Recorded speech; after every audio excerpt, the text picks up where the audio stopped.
એક તરફ સૂર્ય દેવતા પ્રકોપ વર્તાવી રહ્યા છે, બીજી તરફ પાણીનો વ્યય સુરતમાં થતો હોવાનું પણ નજરે પડ્યું છે.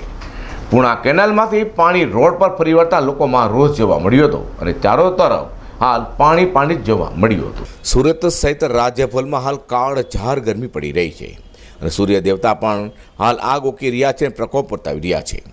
બપોરના સમયે તો ઘર કે ઓફિસ અને દુકાનોથી બહાર નીકળવાનું પણ લોકો ટાળી રહ્યા છે, ત્યારે પાણીનો વ્યય જોવા મળી રહ્યો છે. પૂર્ણા સેમડા કેનાલ રોડ પર કેનાલમાંથી મોટા પ્રમાણમાં પાણી રોડ પર વેડફાયું હતું. કેનાલમાંથી પાણી ઉભરાઈને રોડ પર આવી જતા લોકોમાં તંત્રની કામગીરી સામે રોષ જોવા મળ્યો હતો. ઉનાળા દરમિયાન લોકો પીવાના પાણી માટે વલખા મારી રહ્યા છે. ઓછા પૈસાથી પાણી પહોંચી રહ્યું છે અને તેમાં આ પ્રકારની નિષ્ક્રિયતા એ ખરેખર દુઃખની બાબત છે. કેનાલ જે છે બીઆરટીએસ સમ્રાટ જે વિદ્યાલય બસ સ્ટેન્ડ છે ત્યાં આપણે ઊભા છીએ અને અહીંયા ભારતીય જનતા પાર્ટીના કોર્પોરેટર અને ધારાસભ્યની કાર્યાલય આવેલું છે. અહીંયા કેનાલમાંથી કરોડો લીટર પાણી છેલ્લા 3 દિવસથી વેડફાઈ રહ્યું છે.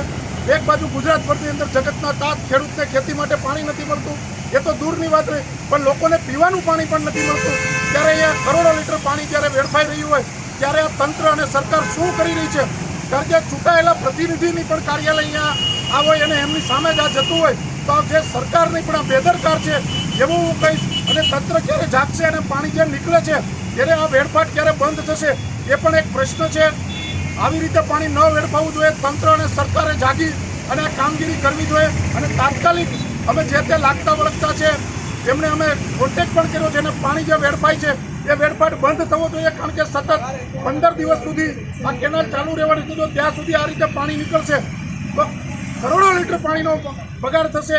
એક બાજુ ભર ઉનાળે લોકોને પીવાનું પાણી નથી મળતું. આ શહેરની વચ્ચે જ્યારે કોઈ નદી વહેતી હોય, ચોમાસા જેવી પરિસ્થિતિ હોય, એવી પરિસ્થિતિ થઈ છે તો તંત્ર અને સરકાર જાગે અને આ જે પરિસ્થિતિ નિર્માણ થઈ છે બંધ કરવા.